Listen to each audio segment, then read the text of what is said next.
नमस्कार, स्वागत है आप सभी का अपने यूट्यूब चैनल आई के हिंदी टारगेट में। जी हाँ, TGT, PGT, LT, GIC lecturer Hindi साहित्य प्रैक्टिस सेट 2 लेकर हम उपस्थित हुए हैं। अगर आपको हिंदी से टीजीटी, पीजीटी, एलटी की तैयारी करना है तो चैनल से आप अभी जुड़ जाइए। और इसमें 25 प्रश्नों की श्रृंखला आपको प्रैक्टिस करवाई जाएगी लगभग प्रत्येक दिन। और फिर शाम को आपको 10 प्रश्नों की श्रृंखला, यानी सवाल हमारा और जवाब भी हमारा चलता है।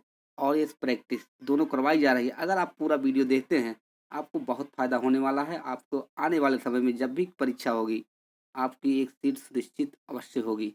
बस वीडियो को पूरा देखिए, सभी प्रश्नों को करेक्ट करिए। अगर अच्छा लगता है तो लिखिए, नहीं अगर अच्छा नहीं लगता है तो बस आपकी फिर मर्जी, आप चाहे जो करिए। और जो 10 प्रश्नों की श्रृंखला चलती है आपका रात को 8:30 से 9 बजे के बीच में आपका वीडियो मिल जाएगा। उसमें आपको सब बिल्कुल एकदम फ्री है, कुछ करना नहीं आपको है।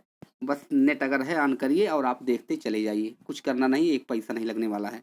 तो चलिए हम चलते हैं 25 प्रश्नों की श्रृंखला में। आज दूसरा सेट लेकर आए हुए हैं और आपको हल करवाते हैं पूरे प्रश्न। डायरेक्ट हम प्रश्नों के जवाब देंगे, कौन सा ऑप्शन सही है। तो चलिए चैनल को सब्सक्राइब कर दीजिए, लाइक कर दीजिए, बेल आइकन को भी प्रेस कर दीजिए ताकि आने वाले सारे नोटिफिकेशन आपको प्राप्त होते रहें। चलिए पहला प्रश्न, जहाँ से प्रश्न को छोड़े हम वहीं से प्रश्न को लेकर चलते हैं। प्रश्न नंबर 26 से है, रामचरितमानस के राम में कौन सा गुण है? तो रामचरितमानस के राम में शक्ति है, शील है, सौंदर्य है, ये सभी। तो इनके अंतर्गत ये सभी गुण थे। रामचरितमानस के जो राम है ये मर्यादित राम है, पुरुषोत्तम राम है। और इनके अंतर्गत शक्तिशील और सौंदर्य तीनों मौजूद थे। तो आपको ऑप्शन क्या सही है आपका? ये सभी। दूसरा प्रश्न, तुलसीदास जी किस दर्शन मत के भक्त कवि थे? तुलसीदास जी किस दर्शन मत के भक्त कवि थे? तो तुलसीदास जी विशिष्टाद्वैतवाद के भक्त कवि थे। तो विशिष्टाद्वैत रामानुजाचार्य का है, उसी से ये प्रभावित हुए। ये आपका ऑप्शन दूसरा सही होगा। तीसरा है, अस्ति चर्ममय देह ममता में ऐसी प्रीत, यह कथन किसका है? यह कथन तुलसी के लिए कहा गया है। तुलसी नहीं, ऑप्शन सही है, रत्नावली ने कहा है। तो प्रश्न आपका क्या सही होगा? रत्नावली। किसकी पंक्तियां हैं? तो ये पंक्तियां हैं रत्नावली की। किसके लिए कहा गया है? तुलसी के लिए। चलिए अगले प्रश्न की तरफ चलते हैं हम। अगला प्रश्न है, तुलसी को मुगल काल का सबसे बड़ा लोकनायक किसने माना? तुलसी को मुगल काल का सबसे बड़ा लोकनायक किसने माना है? तो मानने वाले हैं प्रश्न नंबर इसका जो है एक सही है, स्मिथ। स्मिथ ने मुगल काल का सबसे, उसमें कर सकते इस मुगल काल का, तो आपको याद हो जाएगा इस से स्मिथ और मुगल से मुगल काल। बस इतने आपको पकड़ना है, कैसे आपको याद करना बस इतने देखना है। इस मुगल काल का, बस इससे स्मिथ मुगल काल, बस इतने आप जान जाए कौन है, स्मिथ सही होंगे। तो प्रश्न नंबर ऑप्शन एक सही है। दूसरा है, भाई रे ऐसा पंथ हमारा, ये पंक्तियां किसकी है? कबीर, रैदास, दादू, नानक। तो पंक्तियां हैं दादू की। इसको याद कैसे करना है?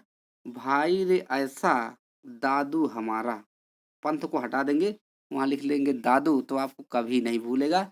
पंक्तियां में उन्हीं का नाम जोड़ दीजिए तो गारंटी है भूलेंगे नहीं। भाई रे ऐसा दादू हमारा, बस पंक्तियां आपको क्लियर है किसने कहा है। चलिए अगले प्रश्न की तरफ। सुंदर दास की मृत्यु कहाँ हुई?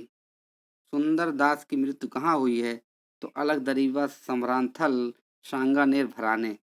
सा से सुंदर, सा से सांगानेर। तो सांगानेर में सुंदर दास की हुई है। इनके आगे सा है, पीछे रा है सुंदर में, उसी तरह सांगा में आगे सा है, पीछे रा है, बिल्कुल एकदम मिलता जुलता। सुंदर सांगा नेर मृत्यु स्थल। हिंदी में भक्ति साहित्य की परंपरा का प्रवर्तन किसने किया? भक्ति साहित्य की परंपरा का प्रवर्तन इनमें किया है नामदेव। किसने किया है? भाई जब भी कोई भक्ति की उत्पत्ति करेगी तो उसका नाम अवश्य होगा, इसलिए नामदेव ही माने जाते हैं। कोई काम करिए आप अच्छा नया तो आपका नाम सबसे ज़्यादा होगा, इसलिए नाम देव। परिवर्तन करिए तो आपका नाम होगा तो नामदेव। भक्ति साहित्य की परंपरा का प्रवर्तन किसने किया? नाम देव। गलता में पहले किसका अधिकार था? गलता एक स्थान है। पहले किसका अधिकार था? तो वहाँ नाथों का अधिकार था। किसका अधिकार था? गलता में नाथों का अधिकार था। नाथ यानी जो गलत काम करते थे उनको वहाँ पर नाथ दिया जाता था। आप इसे बना लीजिए। गलत काम करने वाले को पहले अधिकार किसको मिलेगा? पहले उनको नाथ दिया जाता।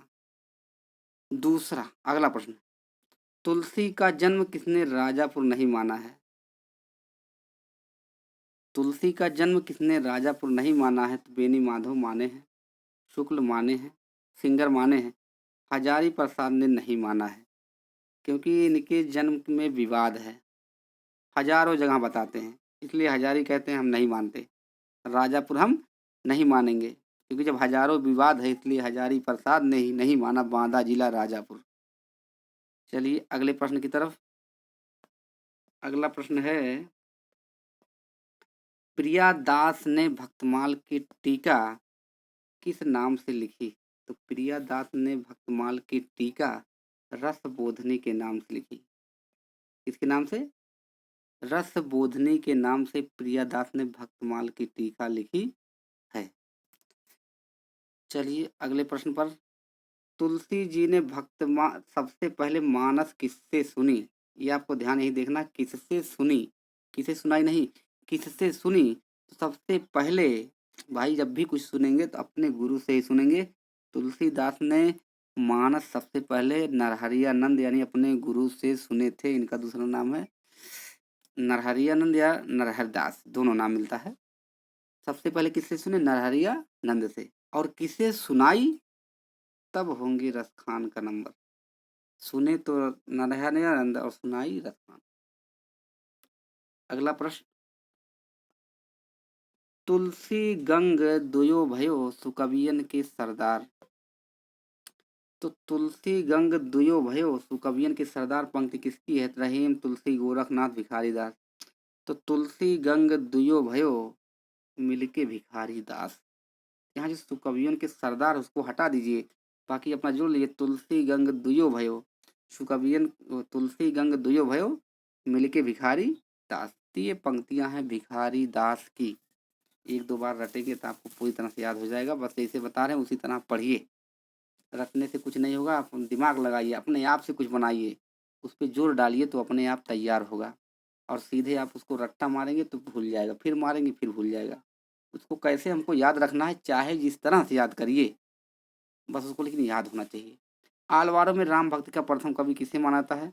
तो आलवारों में राम भक्ति का प्रथम कवि षटकोपाचार्य को, षटकोपाचार्य को आलवारों में राम भक्त का प्रथम कवि माना जाता है।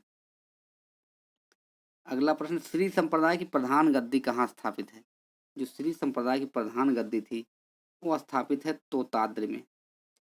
श्री संप्रदाय तो कहाँ स्थापित है? तोताद्रि में। देखो तो लिखा है, श्री संप्रदाय तो तोताद्रि में स्थापित है। प्रधान गद्दी कहाँ है? तोताद्रि में है। नायनार किसे कहा जाता है? तो शैव भक्त, वैष्णव भक्त, कृष्ण भक्त कोई नहीं, तो नायनार कहा जाता है शैव भक्तों को। यानी जो शैव भक्त थे वो नायनार थे। नायनारों की संख्या बता दें आपको 63। और वैष्णव भक्त थे आलवार। कौन थे? आलवार, जिनकी संख्या है 12। तो आपको प्रश्न क्या आपका सही है? नायनार किसे कहा जाता है? तो शैव भक्त को। श्री संप्रदाय में किसको आराध्य माना जाता है? तो श्री संप्रदाय में राम को आराध्य माना जाता है। श्री राम, आप ऐसे कह लेंगे तो आपको याद हो जाएगा श्री राम। कृष्ण परंपरा, चलिए चलते हैं। कृष्ण काव्य परंपरा में कितने संप्रदाय प्रमुख थे? तो कृष्ण काव्य परंपरा में 3, 7, 6, 5। तो आपके 5 संप्रदाय प्रमुख थे। आपको बता देते हैं 5 संप्रदाय हैं कौन कौन।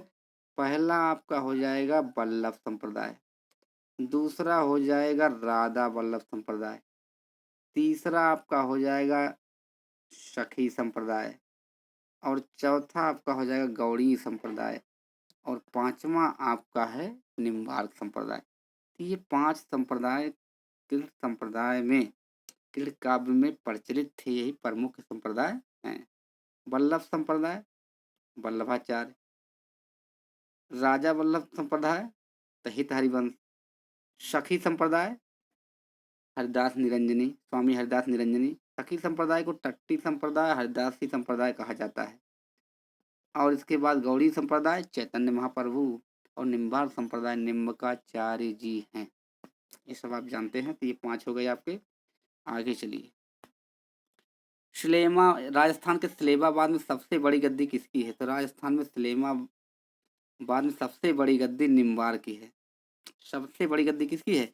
निम्बार्क संप्रदाय की स्थित है। निम्बार्काचार्य के, अगले प्रश्न, निम्बार्काचार्य के कितने शिष्य? तो 4 ये देखो यहाँ लिखा है, तो यहाँ आप 4 ऑप्शन में भी है, तो 4 सही होगा आपका। निम्बार्काचार्य के 4 ये शिष्य थे। कैसे? 4 शिष्य थे। अब चलते हैं प्रश्न नंबर जो बचा हुआ है 46। मूलतः संज्ञा कितने प्रकार की होते हैं? कितने प्रकार की होती हैं? तो मूलतः संज्ञा आपके होते हैं 3 प्रकार के।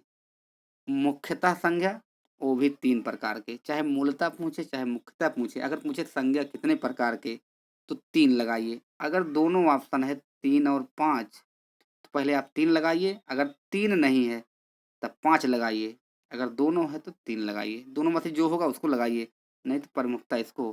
5 कब लगाना है आपको? अर्थ के आधार पर संज्ञा कितने प्रकार के तब 5, नहीं तो मूलतः संज्ञा कितने? 3 प्रकार का। आपका ऑप्शन सही है।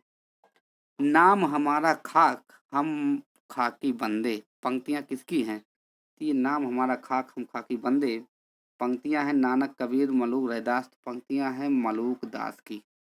अब इसको कैसे आप याद रखेंगे उसको हम बता दे रहे हैं। इसको आपको पढ़ना है, नाम हमारा खाक और हम मलूक दास। देखो यहाँ लिखा ना, हम नाम हमारा खाक हम मलूक दास, तो आपको कभी नहीं भूलेगा, पंक्तियां उनकी नाम जोड़ दीजिए। अगला प्रश्न, हिंदी साहित्य में भ्रमर गीत परंपरा का प्रवर्तन किसने किया है? तो भ्रमर गीत परंपरा का आप जानते हैं एक ही लोग हैं, तो वो है सूरदास। भ्रमर गीत परंपरा करने वाले सूरदास, तो ऑप्शन तीसरा सही होगा 48 का, सूरदास राइट आंसर। 49 क्या है? री हिंदी साहित्य, हाँ 49 है, रीता सीता कल बनारस जाएगी, तो जाए क्या दिक्कत है? बनारस जाए चाहे दिल्ली जाए, सीता कल बनारस जाएंगी वाक्य में कौन सी क्रिया विशेषण है? यानी कौन सा क्रिया विशेषण होगा? तो एक प्रश्न आपका आ गया है। दूसरा, तो स्थानवाचक, कालवाचक, दिशावाचक, रीतिवाचक। आप अपने मन से देख लीजिए, बताइए ध्यान से क्या होगा इसमें। देखिए कौन, पहली बात, पहला देखिए कौन सा इसमें, कौन ऐसा वाक्य शब्द है जो क्रिया विशेषण अव्यय है? तो ये आपका कल अव्यय है। अब कल देख सकते हैं, स्थान तो होगा नहीं, दिशा तो होगा नहीं, रीति होगा नहीं, कालवाचक, काल का मतलब समय का बोध कराता है, इसलिए आपका कालवाचक सही है। इस तरह से आपको देखना, कल जाएगी, आज जाएगी, परसों जाएगी, चौथ रोज ऐसे जाएंगे, ये सब आपके क्या हैं? कालवाचक का बोध कराता है। जब स्थानवाचक में रहेगा तब ये रहेगा ऊपर और नीचे, दिशा में इधर उधर। 50 प्रश्न आपका है, रूप मंजरी के लेखक कौन है? तो रूप मंजरी आपके नंददास ने लिखा है, और नंददास ने 5 मंजरी लिखी है। आपको ही बता देते हैं, नंददास ने कितने लिखे हैं? 5 मंजरियां लिखी हैं, जिसमें आपका देख लीजिए पांचों कौन कौन है। आपको हम नाम गिना दे रहे हैं, लिख नहीं रहे हैं। चलिए पहले है, लिख ही देते हैं, अनेकार्थ मंजरी, अनेकार्थ मंजरी। फिर इसके बाद रूप मंजरी, विरह मंजरी, रस मंजरी, मान मंजरी। ये 5 मंजरी लिखे हैं, और इनकी अन्य रचना है, जिसका सूत्र है, अगर आप लोग लिखना चाहते हैं तो लिख लीजिए। इसी तरह आपका सूत्र है, रूप विरह रसमान अनेका, रसमान अनेका, यानी अनेका, रूप विरह रसमान अनेका। देखिए पांचों मंजरी है, रूप मंजरी, विरह मंजरी, रस मंजरी, मान मंजरी, अनेकार्थ मंजरी, एक लाइन में हो गया। और नीचे है, प्रेम भंवर में, प्रेम भंवर में रास रचाते, रास रचाते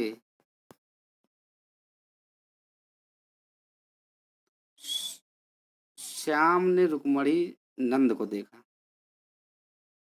श्याम ने रुक्मणी नंद को देखा।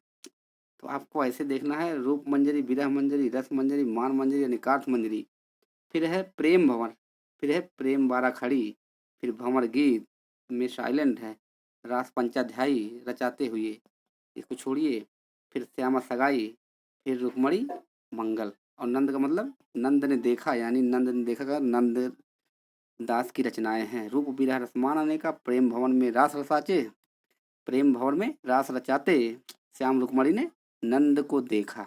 इस तरह से आपको अगर ट्रिक बना लेते हैं, पूरी रचनाएं आपको नंददास की याद हो जाएंगी। अब जो आपके प्रश्न बनेंगे 51 से, उसको हम कल आपको 25 प्रश्न फिर बताएंगे। तब तक के लिए आप इंतजार करिए, इन प्रश्नों को देखिए, समझिए, लिखिए अच्छे से और पढ़िए। आज के लिए इतना ही। धन्यवाद।